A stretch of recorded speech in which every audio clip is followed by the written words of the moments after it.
Astaghfirullah. Ma'asyiral muslimin yang dimuliakan Allah Subhanahu wa taala. Kita tahu bahwa Allah Subhanahu wa taala telah menciptakan makhluknya dengan berbagai macam jenis. Yang pertama kali Allah Subhanahu wa taala ciptakan adalah Arsyur Rahman, Arsy Allah Subhanahu wa taala. Dan itu makhluk yang paling besar yang pernah Allah ciptakan di alam semesta ini. Baru yang kedua ada yang mengatakan al-ma, air, karena Arsy itu di atas air. Baru setelah itu al-qalam, pena, dan lauhil mahfud. Di mana Allah Subhanahu wa taala berfirman kepada pena, catatlah segala sesuatu yang akan terjadi di alam semesta ini. Maka pena pun kemudian mencatat di sebuah papan yang disebut dengan lauhil mahfud. Baru kemudian Allah Subhanahu wa taala menciptakan yang lainnya, sampai akhirnya Allah menciptakan langit dan bumi pada 6 hari. Allah berfirman dalam Al-Quran bahwa penciptaan langit dan bumi itu fi sittati ayyam, pada 6 hari. Ada yang mengatakan bahwa 6 hari itu pertama kali Allah Subhanahu wa taala ciptakan adalah bumi dulu selama 2 hari. Kemudian setelah itu Allah Subhanahu wa taala ciptakan langit selama 2 hari. Baru setelah itu Allah Subhanahu wa taala ciptakan segala yang berkaitan dengan fasilitas bumi selama 2 hari. Seperti Allah ciptakan gunung-gunung, kemudian lautan, sungai-sungai, pepohonan, dan begitu seterusnya, sampai akhirnya bumi ini lengkap dengan fasilitasnya. Baru kemudian ada yang mengatakan di akhir penciptaan bumi, karena Allah memulai penciptaan itu dimulai dari hari Ahad. Ahad, Senin, Selasa, Rabu, Kamis, Jumat. Berarti diakhiri dengan hari Jumat. Lah di ujung Jumat, sebelum maghrib mungkin bahasa kitanya, maka Allah Subhanahu wa taala menciptakan Adam alaihi salatu wassalam. Karena Adam itu diciptakan di hari Jumat, dimasukkan ke sorga juga hari Jumat, dan dikeluarkan dari sorga ke bumi juga hari Jumat, dan pada hari Jumat pula kiamat dibangkitkan. Dan yang pertama kali dihancurkan adalah bumi, baru kemudian langit. Adapun makhluk yang berakal itu terbagi menjadi 3 kelompok. Pertama malaikat, yang kedua jin, dan yang keempat manusia kita ini. Adapun malaikat, berdasarkan hadis yang sahih, khuliqatil malaikatu min nur, malaikat itu diciptakan dari cahaya. Adapun jin, khuliqatil jan mim marijim min nar, jin itu diciptakan dari ujung nyala api. Adapun manusia diciptakan dari tanah. Wa khuliqat Adam bima wusifa lakum. Yang ingin saya ceritakan pada malam hari ini adalah kisah seorang jin yang saleh, akan tetapi kemudian berakhir dengan kesesatan dan menyesatkan manusia. Bicara tentang jin, Jin ini sesuatu yang wajib diimani karena disebutkan dalam Al-Quran. Bahkan ada satu surat namanya surah jin. Kemudian juga disebutkan di berbagai macam hadis Nabi SAW bagaimana jin-jin itu ada yang beriman kepada syariat Rasul, kemudian menyebarkan dakwah Rasul. Artinya bahwa keberadaan jin itu harus diimani, bahwa di sekitar kita ini ada jin.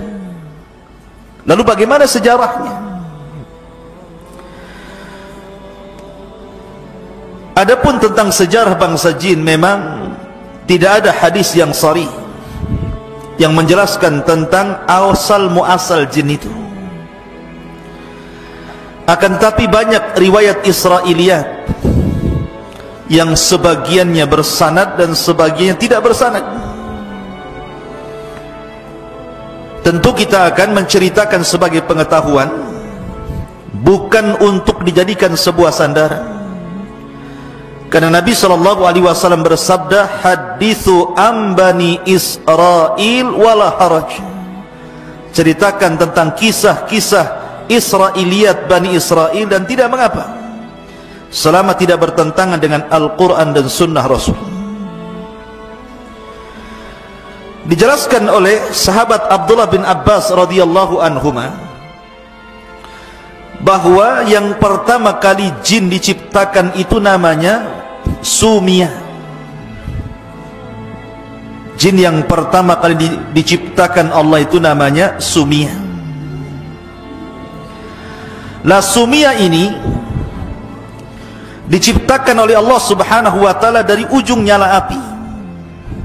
Dialah satu-satunya jin yang diciptakan dari nyala api, sama dengan Adam satu-satunya manusia yang diciptakan dari tanah, karena keturunannya tidak dari tanah. Adam itu ketika diciptakan, Allah Subhanahu wa taala sebagaimana diceritakan Imam Ibnu Katsir di dalam kitabnya Bidayah. Jadi Allah Subhanahu wa taala memerintahkan malaikat Jibril untuk mengambil tanah di bumi. Turunlah Jibril dari langit ke bumi, tapi bumi menolaknya. Bumi tidak mau ada satu tanah pun yang berkurang dari tempatnya. Maka Jibril pun naik kembali dan mengatakan kepada Allah bahwa bumi menolak.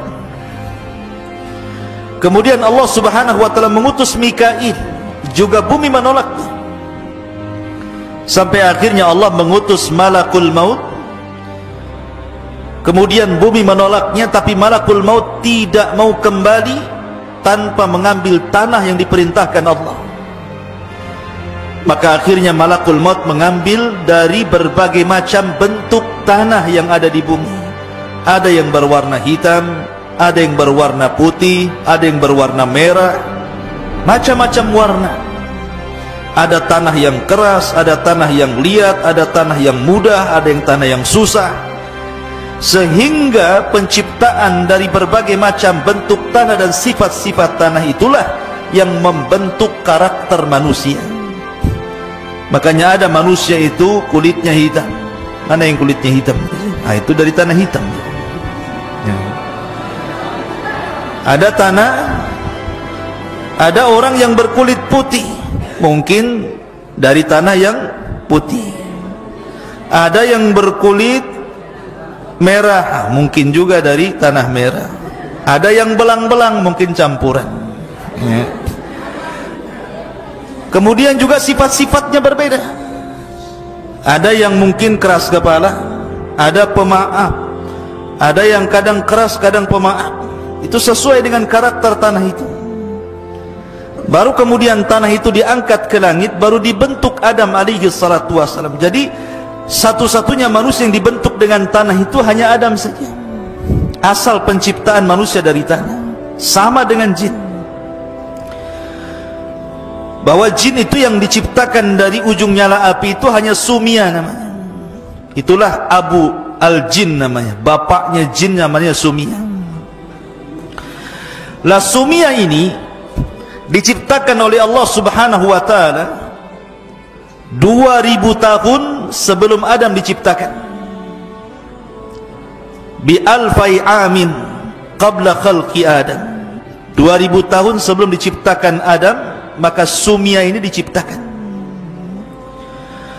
Lah ketika itu, setelah Allah menciptakan Sumia, bapaknya jin ini, maka Allah Subhanahu wa taala berfirman kepada Sumia, tamanna, berangan-anganlah engkau, mintalah sesuatu kepadaku. Maka kata Sumia, bapak jin ini mengatakan, atamanna an nara wa la nura wa an naghiba fi thara wa an yasira kahlana syababan. Kata beliau, kata bapaknya jin ini, kami hanya mengharap kepadamu ya Rabb, agar kami bisa melihat dan tidak bisa dilihat. Makanya jin itu bisa melihat kita, tapi kita tidak bisa melihat jin. Allah mengatakan dalam Al-Quran, dalam Al-Quran gimana? Innahum yarakum min haitsu la tarawnahum. Sesungguhnya mereka melihat kalian, tapi kalian tidak bisa melihat mereka. Innahum yarakum min haitsu la tarawnahum. Karena itu permintaan bapaknya jin mengatakan, atamanna an nara wa la nura. Kami hanya mengharap kami bisa melihat tapi tidak bisa terlihat. Tetapi ini di dunia. Maka di akhirat sebagai bentuk keadilan Allah, kita yang akan melihat jin, tapi jin tidak bisa melihat kita di akhirat nanti. Wa an naghiba fi thara, dan agar kami bisa menghilang di tengah-tengah padang pasir, enggak ada yang mampu melihat kami. Wa an yasira kahlana syaban, dan agar tetap muda terus dan tidak pernah tua. Itulah permintaan Sumia, bapaknya jin ini. Kemudian Allah Subhanahu wa taala berikan tempat di bumi. Diberikan tempat di bumi, wa askanahul arda man yasha'u fiha, terserah mau apa dia di bumi itu. Wa hakadha kanal jinnu awal man abadallaha fil ardi. Maka Sumia inilah jin yang pertama kali yang beribadah kepada Allah di permukaan bumi. Belum ada manusia di bumi. Bumi ini diciptakan oleh Allah untuk jin pertama kali. Akan tetapi setelah kemudian Sumia ini kemudian diberikan keturunan yang banyak oleh Allah Subhanahu wa taala, sampai akhirnya Sumia pun meninggal dunia. Maka datang generasi setelahnya. Lah generasi setelahnya ini tidak bersyukur kepada Allah. Mereka sudah diberikan nikmat oleh Allah Azza wa Jal untuk melihat dan tidak bisa terlihat, diberikan oleh Allah usia yang panjang sehingga mereka tetap muda, diberikan fasilitas di bumi dan seluruh kenikmatannya, mereka tidak bersyukur. Justru mereka itu malah menumpahkan darah dan saling membunuh sesama mereka. Makanya ketika Allah Subhanahu wa taala menciptakan Adam, kemudian Adam sudah berbentuk manusia, dibiarkan selama 40 tahun mengeras dan belum ditiupkan roh. Maka malaikat mengintip, ini Allah sedang menciptakan makhluk apa ini? Maka para malaikat pun kemudian datang kepada Allah dan mengatakan, ataj'alu fiha man yufsidu fiha wa yasfiku dima wa nahnu nusabbihu bihamdika wa nuqaddisu lak. Ya Rabb, apakah engkau akan menciptakan makhluk seperti jin yang suka menumpahkan darah, suka merusak bumi, sementara kami makhluk yang terus bertasbih memujimu dan senantiasa mensucikan namamu? Maka Allah Subhanahu wa taala bantah dengan mengatakan, inni a'lamu ma la ta'lamun. Aku lebih tahu tentang ciptaanku daripada kalian, kata Allah. Buktinya dari Adam lahir para nabi yang kedudukannya jauh lebih mulia dibandingkan para malaikat. Lah ketika malaikat mengatakan, apakah engkau akan menciptakan makhluk seperti orang yang sebelumnya, maksudnya jin yang sudah menumpahkan darah, merusak bumi, karena memang jin itu tabiatnya merusak bumi, menumpahkan darah. Makanya kemudian umatnya Sumia ini tidak bersyukur kepada Allah, dibalasnya nikmat dengan kekufuran. Maka dari situlah akhirnya terjadi peperangan antara malaikat dan juga bangsa jin. Tetapi riwayat peperangan antara malaikat dan bangsa jin ini tidak benar. Bagaimana mungkin malaikat berperang dengan jin?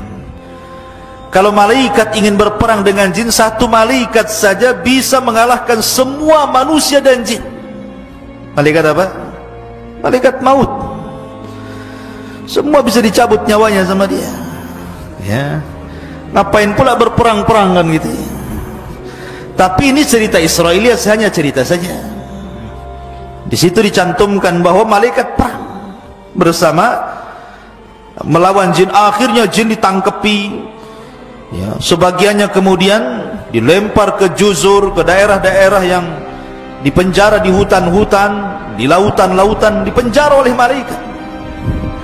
Lah dari situ dalam cerita Israiliyat itu, dalam satu kisah, setelah kemudian para malaikat mentertibkan bangsa jin dan sebagainya dipenjarakan di hutan-hutan belantara, maka ada anak jin yang masih kecil itu dibawa naik oleh malaikat, kemudian hidup di langit. Lah jin kecil ini, anak kecil ini, jin yang masih kecil yang dibawa oleh malaikat ke langit itu namanya Azazil. Ya. Azazil inilah yang kemudian dibawa ke langit, dididik oleh malaikat sampai dia besar. Akhirnya dia beribadah kepada Allah, puasa, solat, zikir, macam-macam. Dan Allah subhanahu wa ta'ala kuasakan kepada Azazil untuk menjadi penguasa langit dunia. Jadi Azazil menjadi penguasa langit dunia, diserahkan kekuasaan langit dunia sama Azazil. Jadi inilah cerita yang kita akan kisahkan. Jin yang saleh tapi tersesat, dialah Azazil. Anak kecil, jin kecil yang dibawa malaikat ke langit, kemudian dididik menjadi dewasa, akhirnya menjadi ahli ibadah, taat kepada Allah, hidup di alam para malaikat, kemudian diserahkan kekuasaan untuk menguasai langit dunia. Maka itulah satu-satunya jin yang paling soleh kala itu. Ada juga yang mengatakan, riwayat yang lain tentang Israiliyat, bahwa ketika Allah subhanahu wa ta'ala menciptakan jin, kemudian jin ini rusak betul, rusak luar biasa, suka menumpahkan darah. Maka Allah subhanahu wa ta'ala utus dari kalangan mereka seorang jin yang saleh, mungkin dari kalangan manusia itu seperti para nabi, namanya Azazil, dipilih oleh Allah untuk menjadi pembaharui bangsa jin, supaya mentertibkan bangsa jin, kemudian didukung oleh kekuatan para malaikat.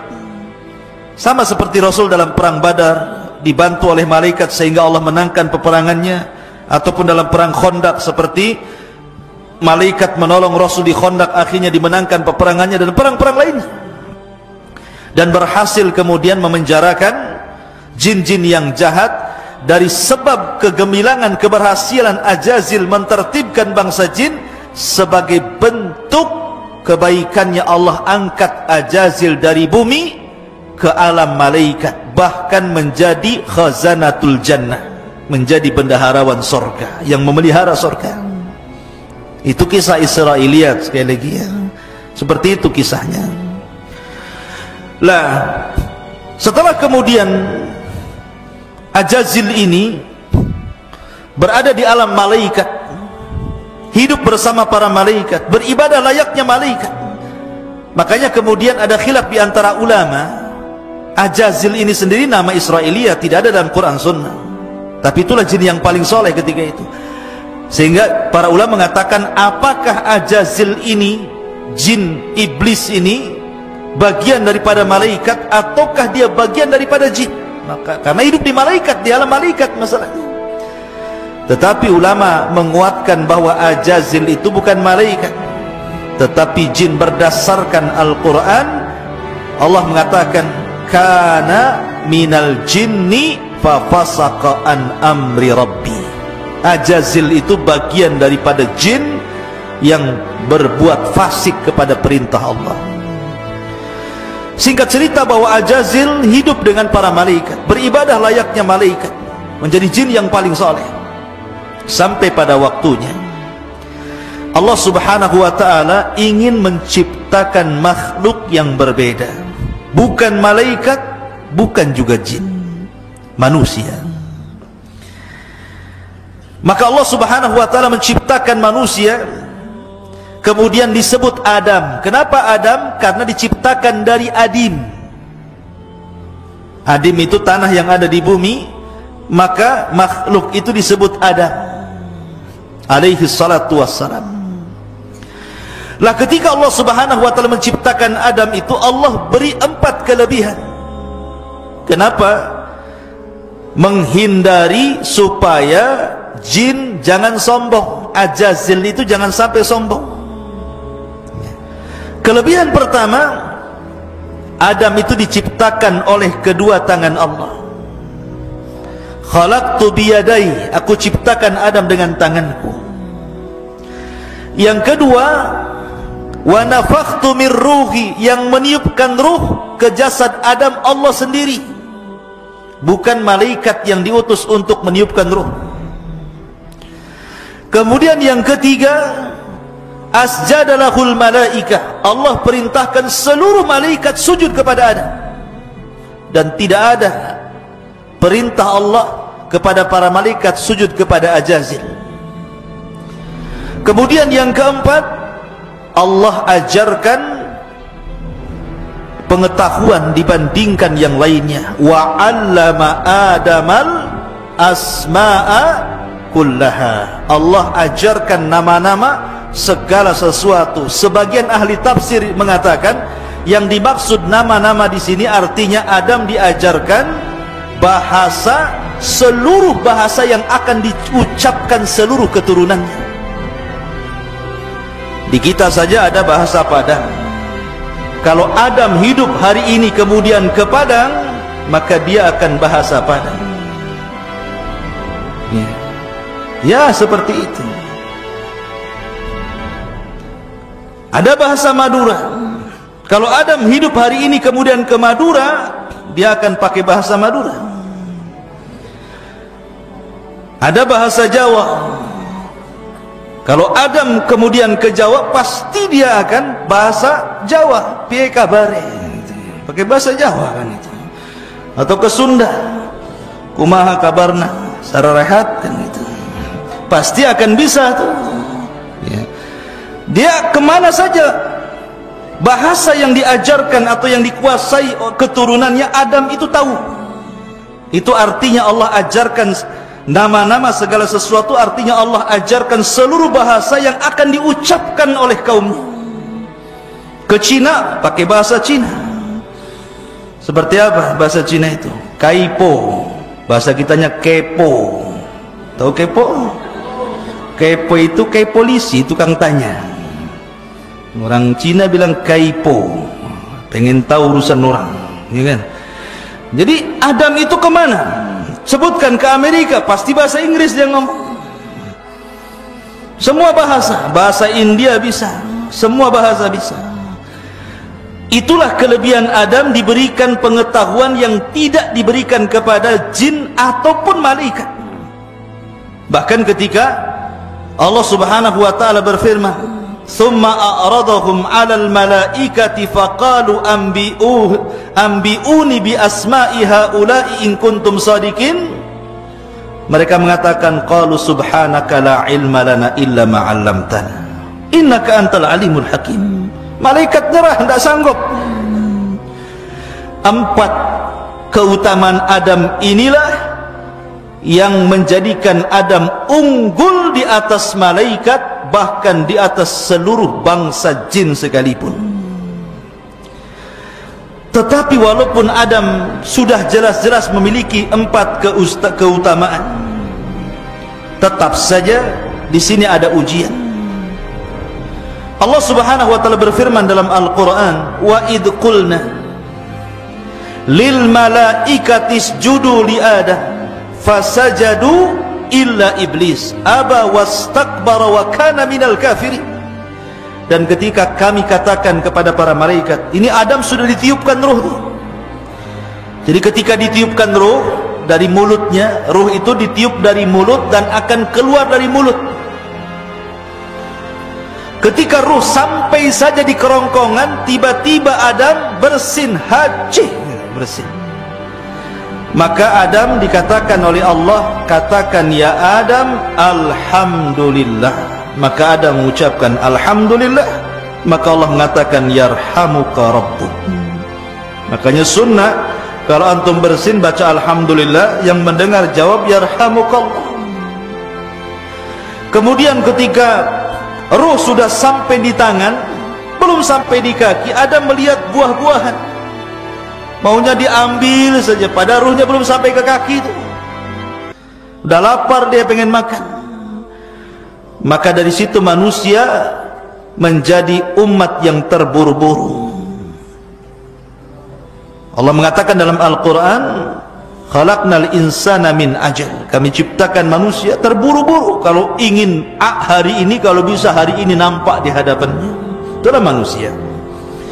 Ketika betul-betul ruh sampai di kaki, maka Allah Subhanahu wa taala berfirman kepada Adam, ya Adam, idhab ila haula'il malaika. Pergi kau temui para malaikat itu. Maka Adam pun kemudian menemui para malaikat. Kemudian ucapkan ya Adam, assalamu alaikum.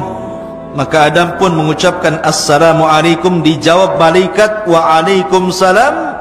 Maka Allah mengatakan fa innahu tahiyyatuka wa tahiyyatu ummatika min ba'dik. Itulah salam penghormatan dirimu dan salam penghormatan umat setelahmu. Makanya assalamualaikum menjadi sebuah salam yang menjadi syariat kita. Ketemu assalamualaikum, waalaikumsalam. Ya. Lah setelah itu kemudian Allah kemudian memerintahkan seluruh malaikat. Lah ketika itu Ajazil ada di situ.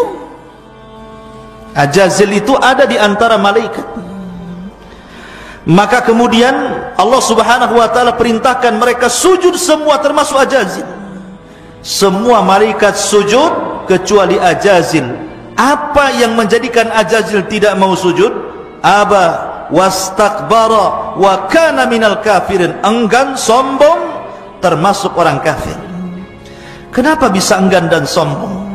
Karena sebelumnya Ajazil ini, ketika Adam masih mengeras belum ditiupkan ruh, itu suka jalan-jalan nengok-nengok. Kadang dipegangnya patung Adam itu, masuk dari lubang telinga, keluar dari lubang hidung. Masuk dari lubang hidung, keluar dari lubang mulut. Kemudian ditepuk-tepuk pula ada suara. Makanya Allah mengatakan min salsalin kal fakhar. Fakhar itu suara. Maka kemudian kata Ajazil, ini makhluk yang lemah ini, karena berongga masalahnya. Maka dia pun mengatakan di hadapan patung Adam yang belum ditiupkan roh, la in sullitu alayya la uhlikanna wa la in sullitu alayya la uksiyanna. Kalau Allah serahkan makhluk ini kepadaku, ku buat dia hancur. Kalau Allah serahkan makhluk ini kepadaku, ku buat dia maksiat kepada Allah. Dari sini hasad muncul. Maka hasad itu penyakit pertama di bumi dan penyakit pertama di langit. Ini yang menjadikan aba wastakbara wa kana minal kafir, itu penyakit hasad iblis itu. Makanya dia enggan, dia sombong, akhirnya dia kufur. Padahal kurang apa coba? Ajazil itu hidup di alam malaikat, sudah dikasih nikmat yang banyak loh, kok bisa kufur dia? Masyarul muslimin yang dimuliakan Allah Azza wa Jalla, akhirnya Kemudian Ajazil pun ketika sudah enggan tidak mau sujud kepada Adam, maka akhirnya dia pun berusaha untuk menghilangkan nikmat yang Allah anugerahkan kepada Adam. Ketika ditanya oleh Allah, "Ma mana'aka alla tasjud lima khalaqtu biyadai?" Wahai iblis, wahai Ajazil, kenapa kau tidak mau sujud kepada makhluk yang kuciptakan dengan tanganku? Maka iblis mengatakan apa? Ajazil mengatakan apa? Ana khairum minhu, khalaqtani min nari wa khalaqtahu min tin. Saya lebih baik ya Rabb, kau ciptakan dia dari tanah, aku ciptakan kau dari api. Ini kias fasid namanya, kias batil. Kenapa? Siapa bilang tanah lebih baik dibandingkan api, lebih baik dibandingkan tanah? Tanah itu lebih baik dibandingkan api. Dengan tanah bisa bangun rumah, dengan tanah bisa berkebun, dengan tanah bisa bercocok tanam, dengan tanah bisa beternak, macam-macam. Api bisa apa? Api itu hanya membakar saja, ngancurin orang, ngancurin rumah, ngancurin bangunan. Ini kias batil namanya, ya. Maka yang pertama kali mengkias batil itu ya iblis ini. Lah dari situlah Allah kemudian melaknat Ajazil. Sejak dilaknat itulah dia menjadi iblis, ya. Menjadi iblis. Lah akhirnya kemudian ketika Allah Subhanahu wa ta'ala memasukkan Adam ke sorga, jadi ketika itu Adam tidur, setelah bangun kaget, kok ada cewek di sebelahnya. Akhirnya kemudian ditanya, "Man anti, siapa kamu?" Kata perempuan ini, "Ana Hawa, saya adalah Hawa. Saya diciptakan dari tulang rusukmu." Makanya Rasul mengatakan apa? Khuliqatil mar'atu min dila'in. Diciptakan perempuan itu dari tulang rusuk yang paling atas, yang paling bengkok. Kalau dipaksa diluruskan, patah dia. Kalau dibiarkan tetap bengkok, kata Rasul. Makanya nanti nih, antum kau keluar ke sini, kemudian menikah, dapat istri, kewajiban antum apa? Harus meluruskan. Harus meluruskan. Jangan suami ikut-ikut bengkok, nanti suami bengkok namanya. Jadi ketika di sampingnya ada Hawa ini, maka Allah berfirman kepada Adam dan Hawa, "Uskun anta wa zaujukal jannah." Kalau gitu masuk kau ke dalam surga. Masuk kau ke dalam surga. Nikmati apa yang ada di surga itu. Di surga itu nikmat yang luar biasa. Mala ainun ra'at, kenikmatan tidak bisa dilihat mata. Wala udhunun sami'at, kenikmatan tidak bisa didengar telinga. Wala khatara ala qalbi bashar, kenikmatan yang terlintas dalam pikiran pun tidak bisa. Saking nikmatnya. Kurang apa nikmat surga itu? Allah uji Adam, kau boleh makan buah-buahan di situ, kau boleh minum dari berbagai macam jenis minuman di situ, tapi tolong wala taqraba hadhihi syajarah, jangan dekat satu pohon ini. Itu saja. Ribuan pohon kau ambil buahnya, tapi yang satu pohon ini jangan kau dekat-dekat. Iblis tahu kelemahannya. Ketika itu iblis berada di luar sorga, sudah tidak bisa lagi masuk ke sorga karena sudah dikeluarkan dari sorga. Kemudian Allah buat jaga sorga dengan para malaikat, iblis tidak bisa masuk. Rupanya Allah takdirkan ada binatang berbentuk ular yang boleh keluar masuk sorga dan tidak dihalau malaikat. Dari sini maka akhirnya iblis pun bekerja sama dengan ular itu untuk masuk ke dalam surga. Ular ini pula kemudian terpengaruh dengan iblis tadi. Akhirnya iblis sembunyi di rongga ular, masuklah berhasil ke dalam surga. Makanya ketika nanti iblis turun ke dunia, kemudian membuat istana di tengah lautan, maka dijaga oleh ular-ular di situ. Berdasarkan beberapa riwayat. Maka akhirnya setelah masuk ke dalam surga, Allah tahu, tidak mungkin Allah tidak tahu. Kenapa Allah tidak cegah? Karena Allah itu idza arada syai'an ahya asbabah. Kalau menghendaki sesuatu pasti akan dihidupkan sebab. Karena Adam itu akan diciptakan oleh Allah menjadi khalifah fil ardi, kan itu. Inni ja'ilun fil ardi khalifah. Berarti Adam itu bukan hidup di sorga tapi di bumi. Tapi bagaimana caranya Adam ke bumi? Disinilah maka dibiarkanlah ular itu masuk. Sesampainya kemudian di dalam sorga, akhirnya iblis ini berkongsi dengan ular. Mungkin bahasa kitanya, hei lar, gitu ya. Ular, kau kasih was-was lah si Hawa tuh, biar aku yang hadapi Adam, katanya. Akhirnya kongsilah dua makhluk yang jahat ini. Ular memberi was-was kepada Hawa, kemudian iblis datang kepada Adam. Fawaswasa lahumas syaitan. Maka syaitan pun, iblis pun memberikan was-was kepada Hawa. Kemudian iblis datang kepada Adam, was-was tidak bisa. Akhirnya membuat cara lain. Dengan apa? Cara sumpah dusta. Wa qasamahuma inni lakuma laminan nasihin. Maka si iblis dan ular bersumpah kepada Adam dan Hawa bahwa mereka adalah orang yang ahli nasihat. Surga itu alam malaikat, ikhwan. Tidak mungkin ada orang bersumpah untuk sebuah kedustaan. Karena belum pernah terjadi orang bersumpah untuk kedustaan, apalagi di langit, di alam malaikat, di surga lagi. Gak mungkin. Akhirnya kemudian Adam percaya saja. Ketika iblis mengatakan, ya Adam, demi Allah, sebenarnya Allah larang dekat-dekat pohon itu karena dua perkara. Antakuna malakaini au takuna minal khalidin.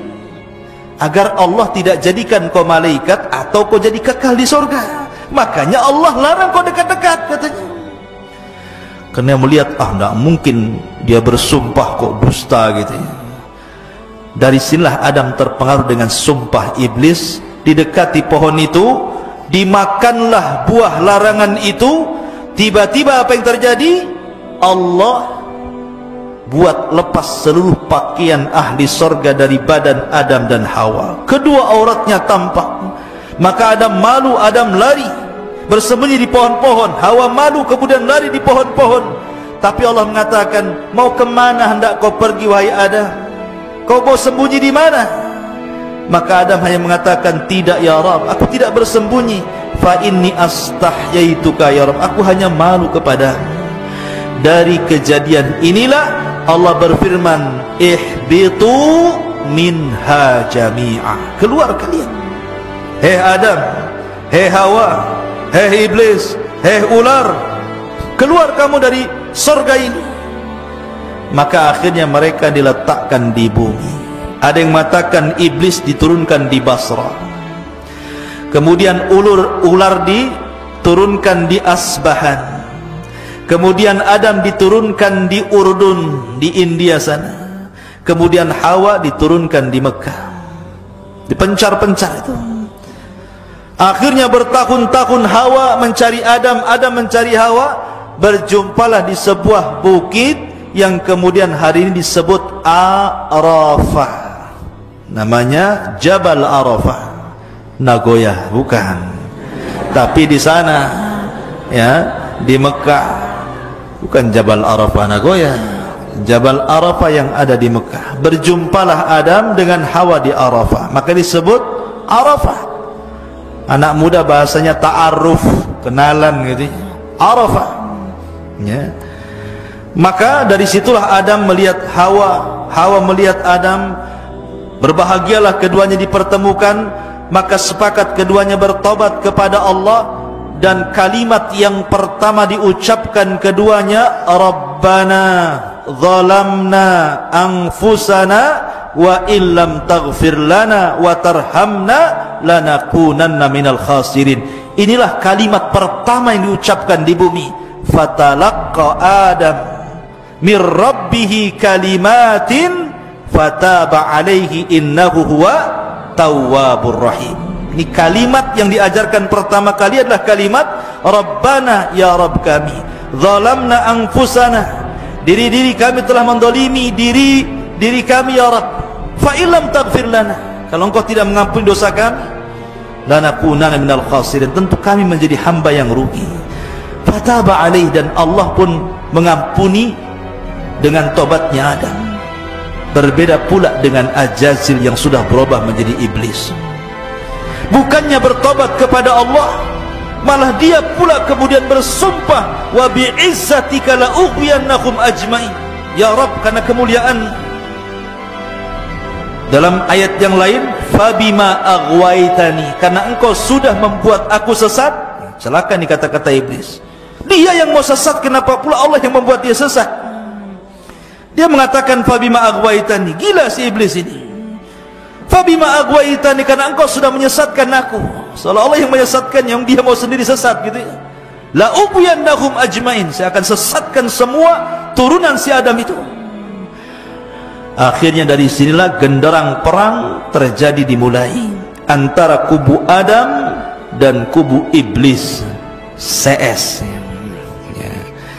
Akhirnya kemudian setelah Adam alaihi salatu wassalam, karena memang dia pernah hidup di sorga, diajarkan segala sesuatu pengetahuan, maka akhirnya Adam pun diberikan pengetahuan untuk bercocok tanam. Mulai dari bercocok tanam, karena bumi itu dulu gersang, mulai dicocok tanam, banyak tumbuhan di mana-mana ya. Kemudian iblis pun mulai menggoda Adam, tapi Adam tidak bisa tergoda. Hawa tidak bisa tergoda, karena dua-duanya sudah bertobat, tidak mau lagi bermaksiat kepada Allah. Karena tidak bisa menggoda Adam, tidak bisa menggoda istrinya, akhirnya iblis menunggu-nunggu keturunannya. Ketika Hawa melahirkan 20 kali, sekali melahirkan selalu kembar, perempuan laki-laki, maka Adam punya anak sebanyak 40, 20 laki-laki, 20 perempuan. Coba 20 kali melahirkan nasi kembar saja, satu kampung ya. Akhirnya kemudian yang paling besar namanya Qabil, ada juga adiknya Habil. Setelah kemudian keduanya dewasa, Allah berikan syariat supaya menikah, supaya memperbanyak keturunan, tapi dengan cara silang. Kembaran Habil menikah dengan Qabil, kembaran Qabil menikah dengan Habil. Rupanya iblis ada kesempatan, ini kesempatanku untuk menggoda turunan Adam. Datanglah dia kepada Qabil. Bil, kau tengok tuh kembaran si Habil tuh, cantik gak? Kau tengok kembaranmu sendiri, cantik tak? Iya, cantik kembaranku, nampaknya dia kurang cantik. Mulai dikasih was-was di situ. Dari sini dia tolak dan mengatakan kepada ayahnya, wahai ayahanda, aku tidak mau menikah dengan kembaran si Habil itu, saya mau menikah dengan kembaran saya sendiri. Adam itu bukan ayah diktator. Dia berdoa lagi kepada Allah Azza wa Jalla, bagaimana cara menyelesaikan pertikaian saudaranya ini. Dari sini Allah syariatkan apa? Disyariatkan untuk berkurban. Allah mengatakan, watslu alaihim naba abnai Adam bil haq idh qarraba qurbanan fatuqabbala min ahadihima wa lam yutaqabbal min al-akhar qala la aqtulannak qala innama yataqabbalu Allahu minal muttaqin. Katakan ya Muhammad, ceritakan tentang dua kisah anak Adam yang keduanya berkurban untuk mencari pasangan. Allah terima yang satu dan Allah tolak yang lain. Yang ditolak ngamuk dan mengatakan saya akan bunuh kamu. Yang diterima mengatakan Allah hanya menerima kurban orang yang bertakwa. Sepakat ahli tafsir bahwa ayat ini bicara tentang Qabil dan Habil. Maka ketika kurbannya ditolak, setan datang lagi dan mengatakan, Bil, itu rekayasa ayahmu saja tuh, udah ngotot saja. Akhirnya kemudian diberikan was-was ke telinga Qabil untuk menyelesaikan masalah, kau bunuh saja abangmu tuh.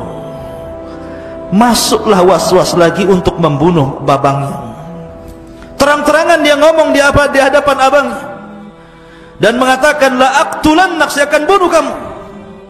Tetapi karena Habil ini sifatnya mirip dengan Adam, bahkan kalau seandainya Habil hidup tentu dia akan jadi nabi setelah Adam, dia mengatakan la imbasatta yadaka litaqtulani ma ana bibasiti yadiya ilaika liaqtulak inni akhafullah. Kalau kau memang hendak membunuhku, bunuh saja, tapi aku tidak akan membunuhmu, aku takut kepada Allah. Rupanya ini bukan gertak sambal, bukan gertak sambal balado ya. Ini betul-betul gertak sambalnya ini. Ketika suatu ketika Habil tidak pulang-pulang, Adam pun mengatakan, Qabil, di mana abangmu? Tolong cari. Kok tidak pulang, sudah sore ini? Maka Qabil pun mencari Habil.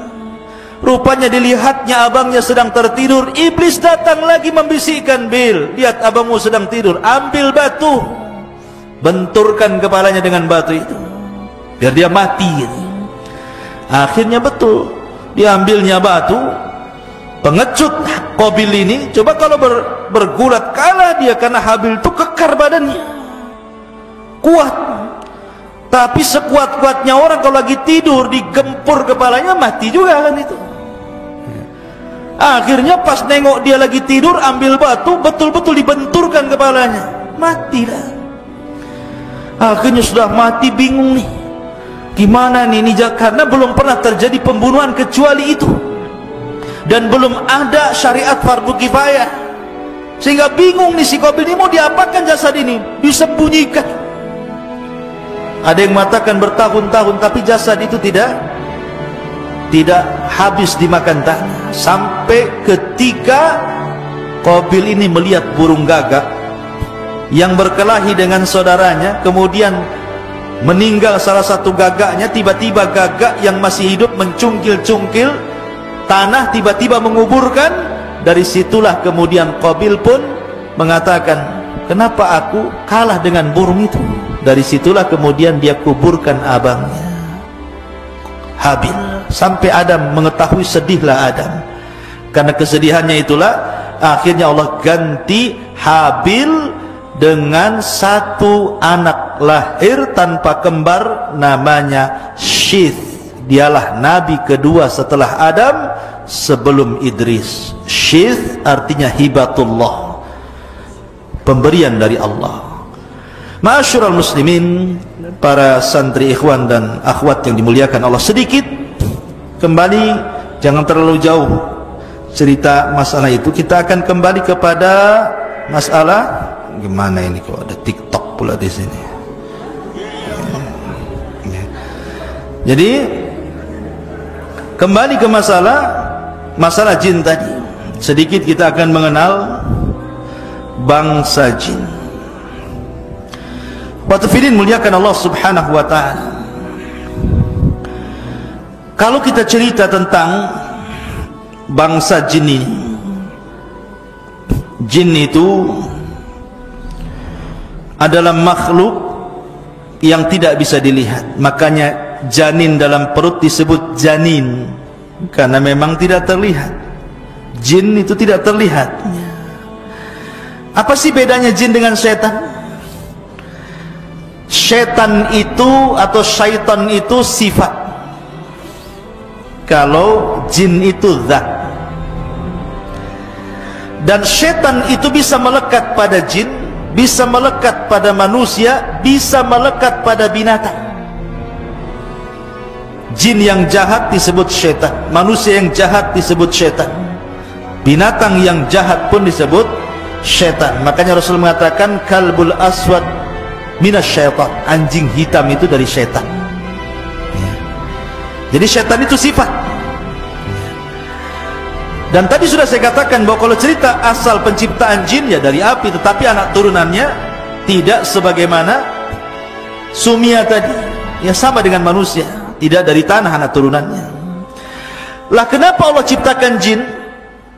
Pertanyaannya, Allah berfirman dalam Al-Quran, jawabannya, wa ma khalaqtul jinna wal insa illa liya'budun.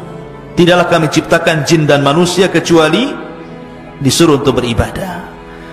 Jadi manusia, jin, malaikat semua beribadah kepada Allah. Semua beribadah. Tetapi ada yang beribadah, ada yang tidak. Beda dengan malaikat, beribadah semuanya karena tidak punya nafsu. Tapi manusia dan jin itu diberikan nafsu. Tapi dua-duanya makhluk mukallaf yang diperintahkan untuk beribadah kepada Allah. Dan jin ini punya kemampuan melebihi kemampuan manusia di satu sisi. Seperti jin ini bisa memindahkan istana. Ingat ketika Nabi Sulaiman mendengar ada kerajaan dipimpin Ratu Balqis, dan Sulaiman ingin mindahkan kerajaan itu ke negerinya dari Yaman ke Palestina. Apa yang dikatakan Ifrit itu bawahannya iblis. Dia mengatakan, Sulaiman, aku akan pindahkan istana itu sebelum kau berdiri dari tempat dudukmu, qabla an taquma min maqamik. Ya, ini kemampuan jin, bisa memindahkan istana. Kalau hanya nyolong uang di celengan lebih mudah bagi jin. Ya, kalau antum hilang uang di lemari berarti ada jin yang ngambil. Jin dari manusia. Ya. Ya. Jadi jin itu bisa ngambil dari memindahkan barang. Nah, itu jin. Ya. Maka antum jangan jadi jin suka mindah-mindahin uang dari lemari kawannya. Ya, kalau dipindahin, kalau diambil kan masalah. Lebih jin dibandingkan jin jadinya. Ya. Jadi dia memiliki kekuatan luar biasa.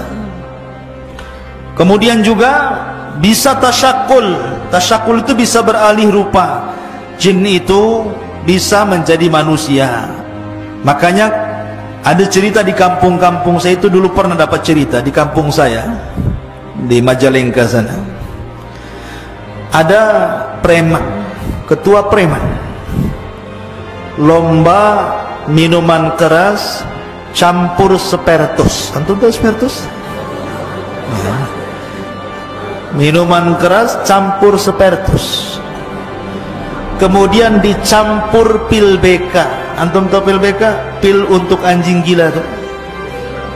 Jadi tua dicampur spertus, dicampur pil BK.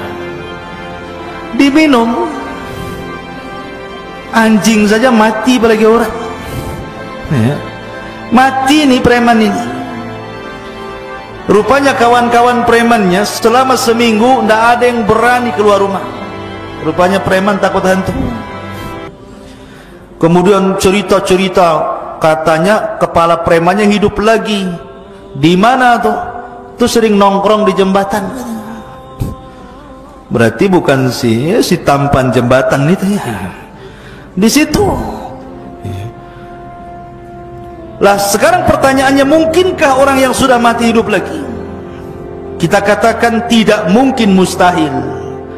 Tetapi pertanyaan, siapa yang nongkrong di jembatan itu?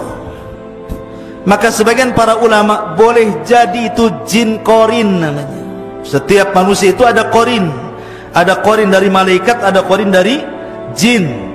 Lah jin korin itulah yang terkadang tasyakul orang yang sudah mati, karena dia kawan orang ini sebelum matinya, jadi dia bisa tasyakul persis wajahnya seperti dia untuk menakut-nakuti manusia.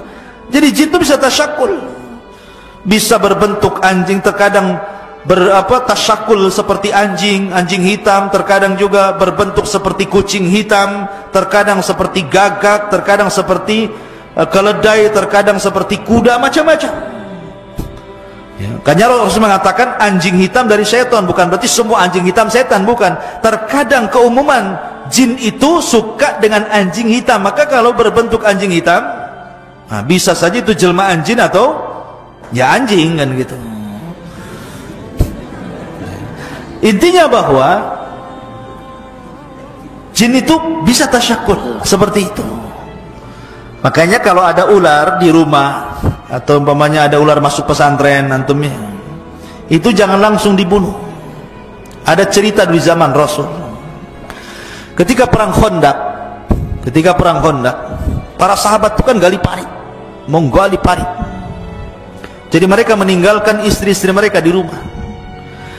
Tetapi Nabi SAW disuruh membekali istri-istrinya dengan senjata. Dikhawatirkan ada serangan, karena dalam perang Khandaq itu kaum muslimin dikepung dari berbagai macam penjuru. Makanya Al-Quran menyebut dengan perang Ahzab. Ahzab itu kelompok-kelompok, karena kaum muslimin dikepung oleh musyrik Arab, Yahudi, munafik, pokoknya ketakutan luar biasa. Maka istri-istri mereka dibekali pentungan atau senjata untuk mementung apalah kalau ada musuh. Rupanya ada seorang sahabat, istrinya itu di rumah mendapati ada ular. Karena ada ular, refleks saja diseranglah ular itu, tapi akhirnya ular itu menyerang istrinya. Datang suaminya setelah menggali Khandaq, dibunuhlah ular itu. Tetapi istrinya karena sudah terkena gigit, mati pula istrinya, ular itu pun mati, dua-duanya mati. Maka sahabat ini lapor kepada Rasul tentang kejadian itu.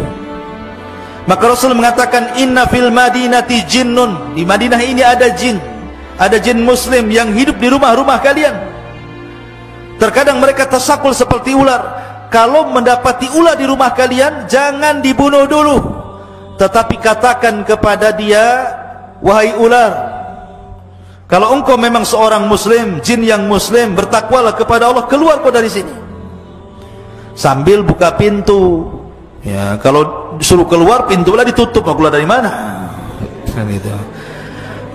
Nggak mau keluar juga, ngomong lagi, kalau kau jin yang muslim, keluar, bertakwalah kau kepada Allah, sampai 3 kali. Kalau ular itu nyumpet aja di pojok, sudah dibilang berkali-kali, diajak ngomong pun tak mau, maka berarti bukan jelmaan jin, memang ular beneran.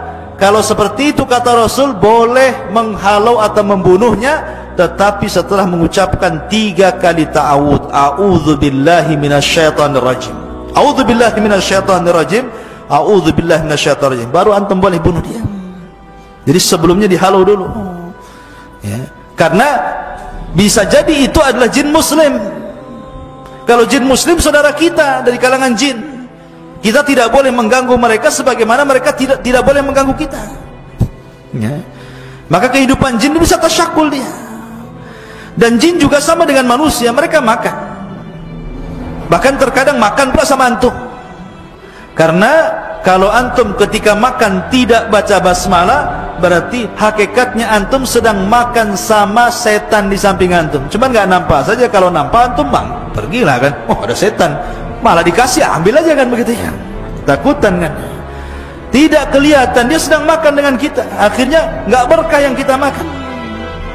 Makanya kalau makan baca basmalah, kalau pakai pakaian baju pakai basmalah, supaya ketika terbuka auratnya jin tidak bisa melihat kita. Tapi ketika pakai baju tidak baca basmalah, ketika terbuka auratnya ganti baju, mereka senang melihat live namanya, melihat langsung gitu ya. Nah, masalah ini, ya. Atau masuk kamar mandi.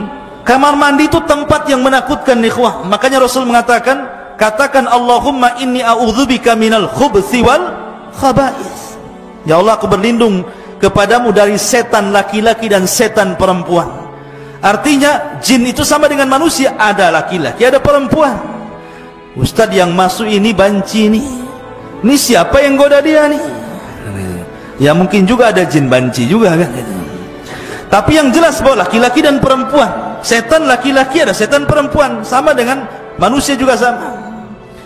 Karena setan itu mereka diutus sebagai tentara iblis. Jadi iblis itu membuat istana di tengah lautan dikelilingi oleh ular. Kalau membaca kitabnya Isa Daud tentang dialog jin muslim, walaupun di kitab ini banyak kritikan, mengatakan bahwa istana itu ada di segitiga Bermuda sana. Wallahu a'lam, tidak ada dalil tentang ini. Rasul hanya mengatakan bahwa istananya iblis itu di tengah lautan, sebagaimana perkataan Ibnu Sayyad atau Saf yang disangka Dajjal oleh Nabi SAW. Kemudian dia mengatakan wa kana arsyuhu 'alal ma', istana iblis itu ada di tengah lautan, ya. Artinya punya istana, dan setiap hari mereka, iblis ini sebagai kepalanya yang tidak akan pernah mati kecuali sampai kiamat, akan mengutus orang ke daratan. Goda no orang itu, goda yang sebelah sana, kau goda sebelah sana. akhirnya ada yang meninggalkan solat, ada yang meninggalkan zakat, ada yang bakhil, ada yang tidak membaca Quran, macam-macam tergoda, sampai akhirnya ada tentara yang bisa memisahkan suami istri, retak hubungan rumah tangga orang. Oh, iblis senang, sini kamu, diletakkan piala di kepalanya dan mengatakan anta, kamu ini memang orang hebat, jin yang paling baik. Seperti itu. Nah, dari sini ikhwatu fillah yang dimuliakan Allah Azza, intinya bahwa mereka bisa tasyakul luar biasa.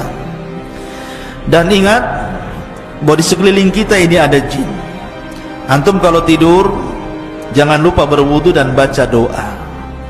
Kalau berwudu kemudian baca doa, kemudian antum tidur, maka di samping kiri antum itu malaikat. Kalau antum berbalik ke kanan, malaikat sebelah kanan mengatakan Allahumma ighfir lahu, ampuni orang ini ya Rabb. Kalau berbalik ke sebelah kiri, malaikat sebelah kiri mengatakan Allahumma ighfir lahu, ya Allah ampuni orang ini. Tapi antum sudah tidak wudu, tidak baca doa, main ambil selimut kemudian ngorok, dipastikan antum diganggu setan. Ya, nanti dimimpikan ketemu genderuwo lah di dalam mimpinya, ya, jatuh dari langit, tahu-tahu jatuh dari ranjang, kan gitu ya. Siapa tahu kan itu. Tetapi kalau antum mimpi buruk, kata Rasul, suruh ta'awud. Kalau antum mimpi buruk nih, bangun tengah malam, langsung a'udzubillahi minasyaitonir rajim, a'udzubillahi minasyaitonir rajim, a'udzubillahi minasyaitonir rajim, ludah ke arah kiri 3 kali.